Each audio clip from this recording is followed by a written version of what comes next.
All right, an update on the state of charge indication on my Growatt inverters. Bottom line is for the last 2 weeks, been working perfectly fine since I changed out the inverter. So I guess the whole problem was probably the parallel board on my first inverter, which I'm probably gonna get one of those and change it out and use that inverter for another project. Because as everybody knows, the big problem was this filter right here after I did a little bit of troubleshooting.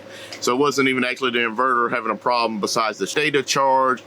And that's probably just the parallel board need to be changed because it was the first inverter I had, and maybe it just didn't match up with the EG4s that are coming out now, or whatever the batteries. I'm not exactly sure, but it wasn't working. So instead of changing out the board, I just changed out the whole inverter to try to make it easy and try to solve all my problems. Probably nothing wrong with the thing if I just want to use it for a different project. If I change out like parallel board, if I want to use BMS communication with my inverter. And then what else I've been up to? I've been working on my buddy's house, and we've been installing a mini split. All right, what else have I been up to? I've been installing a solar mini split, one of the EG4 24K units, and running it with 6 solar panels at my buddy's house.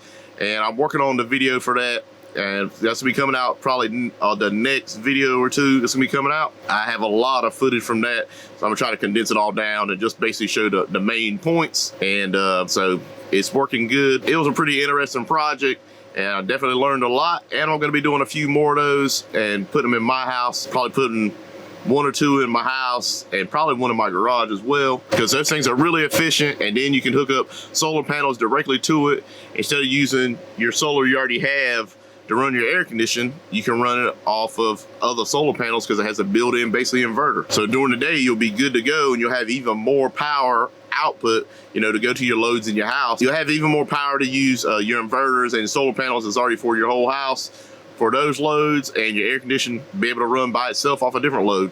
Or if you don't have solar and you just want to run just the air conditioning off of solar, hey, you can get one of those systems, a few panels, and bam, you're good to go during the day. And I have some other projects coming up. I just, you know, run out of time. I'm gonna build a small portable little 12-volt solar power system.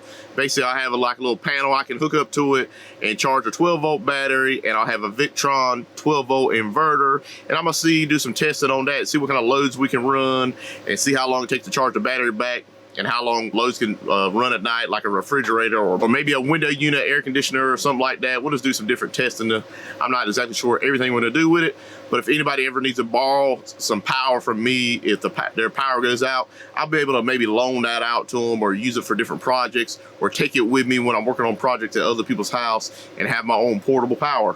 So basically, as you see, the app and everything's working now. The state of charge is always correct for the last 2 weeks, at night, the daytime, anytime. The stuff has not froze. So all it was the first inverter. My second and the third inverters were perfectly fine.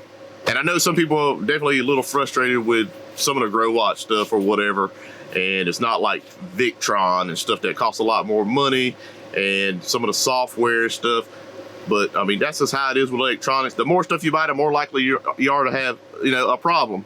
And, you know, I just wanted to get it resolved because I did want to see what the state of the charge was, even though everything was working. And I mean, to me, it worked for 18 months and I didn't have really the state of charge of the batteries and the BMS communication. But I wanted it to work just to try it out, to show people it does work with the Growatts, you know. And I have been running for well over 1.5 years at this point, not having any serious problems except stuff that I've caused myself. So if you're like me and you're testing stuff out and moving stuff around and rewiring, you know, you can always run into problems. So remember, if you ever start having a problem after you do some rewiring or you added something in, hey, you might want to go ahead and take the stuff out and try to do some troubleshooting and see what your problem is. Take one thing out at a time until the problem goes away. And that's probably, you know, what's causing it. And remember, hey, I'm gonna have a lot of stuff coming out soon, doing a lot of testing on different equipment, putting mini splits in that run off of solar. So hey, if you like these kind of videos, or you like the videos that I might have coming out soon, you're interested in that kind of thing, hey, go ahead and hit that subscribe button, hit the like button, and thanks for watching.